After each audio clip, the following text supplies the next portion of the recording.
नमस्कार दोस्तों, मैं जहांगीर तड़वी एक बार फिर से आप सभी का स्वागत करता हूं। डियर फ्रेंड्स, अपन पढ़ रहे हैं एंटीबायोटिक्स। एंटीबायोटिक्स के प्रीवियस लेक्चर्स में हम कुछ इंट्रोडक्शन पोर्शन कवर कर चुके हैं एंटीबायोटिक्स का। आज से अपन पढ़ने जा रहे हैं beta lactam antibiotics. Dear friends, beta lactam antibiotics are the antibiotics which have the beta-lactam ring in the structure. Ideally, there are only two basic classes of the antibiotics are the penicillins and cephalosporin. ठीक है, beta-lactam antibiotic के दो major groups हैं, penicillins और cephalosporin.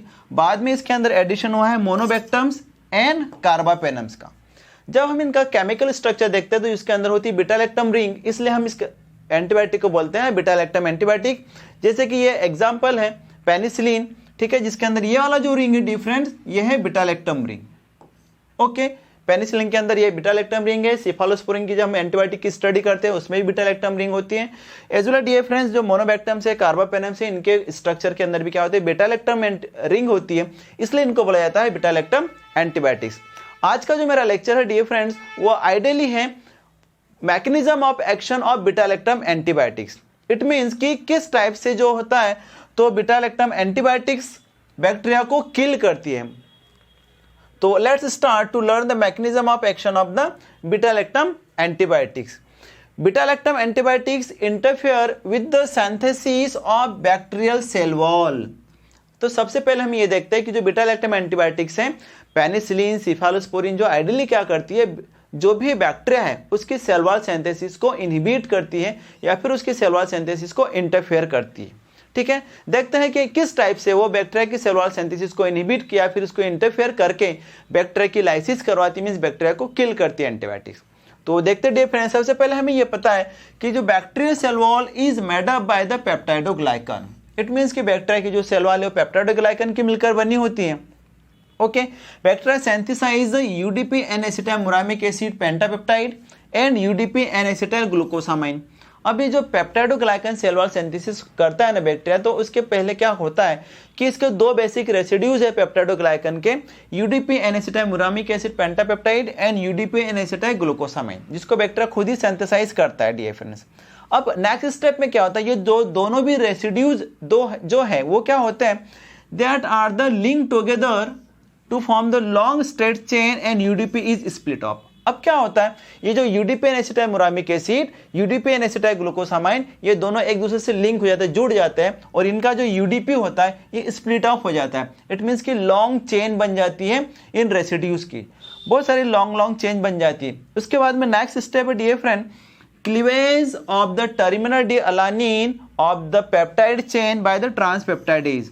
अब जो peptide chain बनी थी UDP N acetyl muramic acid pentapeptide और यूडीपी एन एसिटाइल ग्लूकोसामाइन की मर्ज होने से, बाइंड होने से जो लॉन्ग चेन बनी थी डियर फ्रेंड्स, अब वहां से क्या होता है, टर्मिनल डी अलानिन का क्या हो जाता है, क्लीवेज हो जाता है, और वहां पर होता है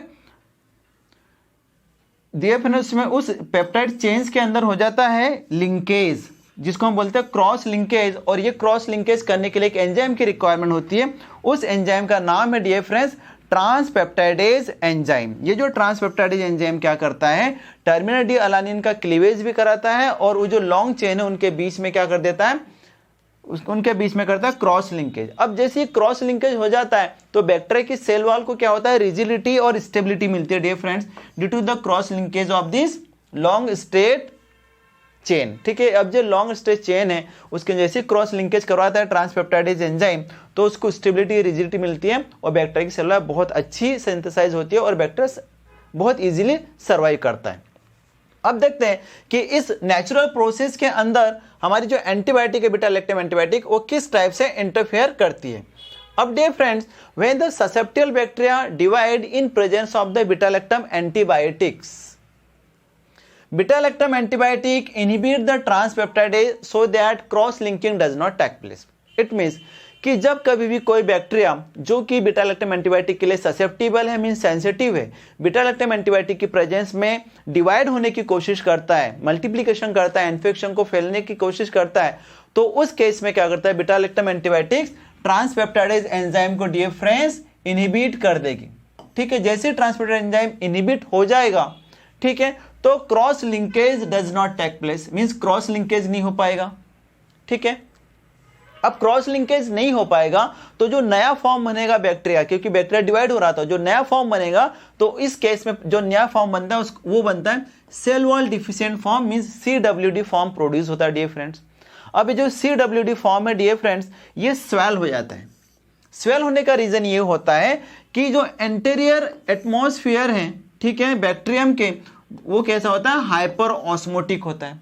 हाइपर ऑस्मोटिक एटमॉस्फेयर होने के कारण बैक्टीरिया CWD फॉर्म क्या हो जाता है, स्वेल हो जाता है, क्योंकि इसकी जो सेल वॉल है वो कैसी है, डिफिशिएंट है, प्रॉपर नहीं बनी है, इसलिए उसका ये जो फॉर्म है स्वेल हो जाएगा।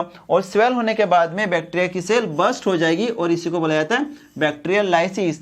This is the mechanism of action of beta lactam antibiotic. तो डिफरेंट इस टाइप से बीटा लैक्टम एंटीबायोटिक क्या करती है, बैक्टीरिया की सेल वॉल सिंथेसिस को इंटरफेयर करती है और बैक्टीरिया का लाइसिस करवाती है। इट मीन्स की बैक्टीरिया को किल कर देती है डियर फ्रेंड्स।